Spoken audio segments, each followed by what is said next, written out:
Cartoon Monitor. So it's been over 24 hours since the Sudanese government re-sparked violence in the south of Sudan. 140 lives were claimed. What is the reasoning behind the attacks on southern Sudan? So just to clarify, asking what the reasoning is behind the attacks on southern Sudan? By the Sudanese government. By the Sudanese government. Basically, for those who are not familiar with the policy of the Congo, there has been a fragile peace which has been upheld for 22 years, which started with the signing of the 2005 Comprehensive Peace Agreement. However, that fragile peace has been subject to many threats by rebel groups, by interest groups, by natural resources. It is unfortunate that the southern Sudanese government has chosen to inhibit the fragile peace that had been occurring, and the Sudanese government is reacting in a way that will protect its citizens and that will protect the national interests of its country, and is looking into that matter. Does that answer your question?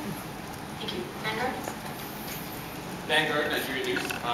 How do the Sudanese delegates feel about the undercut of their group working paper with Angolans to try to deal with the Lord's Resistance Army in response for talking about volcanic relief instead? I'm not sure what you're referring to when you say volcanic relief with the LRA. The disaster in Goma and having that supersede dealing with LRA personally. The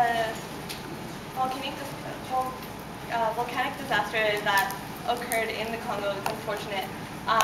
Right now, what's happening in the DRC Special Committee in relation to the LRA with Angola is that we are trying to work together with the committees or with the delegations of Uganda and the Congo to try to come up with a feasible way to get those who want to leave the LRA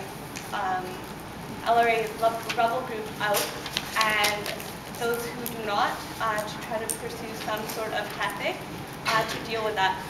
In terms of the volcanic eruption, that is a natural disaster which is specific to the Congo government to deal with.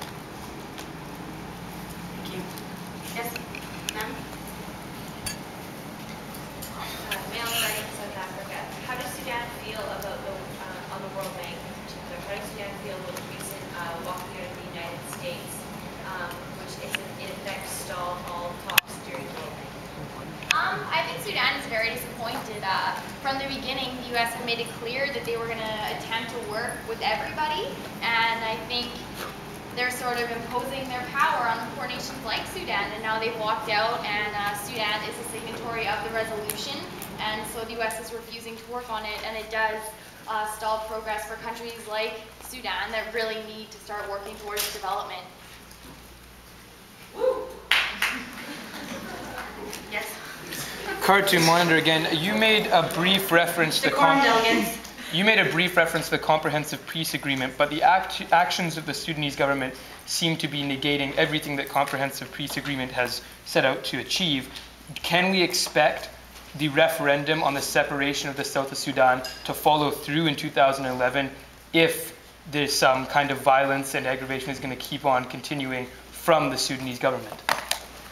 To be realistic, this conference does not have Sudan on the agenda in terms of what's going on in terms of its national policy and its referendum. Let's try to keep the focus on the Congo and try to keep peace there. Yes. The Herald Zimbabwe, saying that you were supporting the resolution to essentially wipe the slate clean with the unconditional debt release. Do you feel that is really a realistic solution here? Sorry, your question was supporting unconditional debt Well, relief. you said that you were supporting a resolution that the United States walked out on, Yeah. and that had to do with the unconditional debt relief. That's why they had left. But do you feel that that is a really, do you think that is actually going to work in reality? Just to wipe the slate completely clean? for countries to give you money and not have any outstanding loans anymore? Well, I think that realistically, yeah, like, in order to achieve the Millennium Development Goals, like developing countries can't go around with these huge amounts of money owing.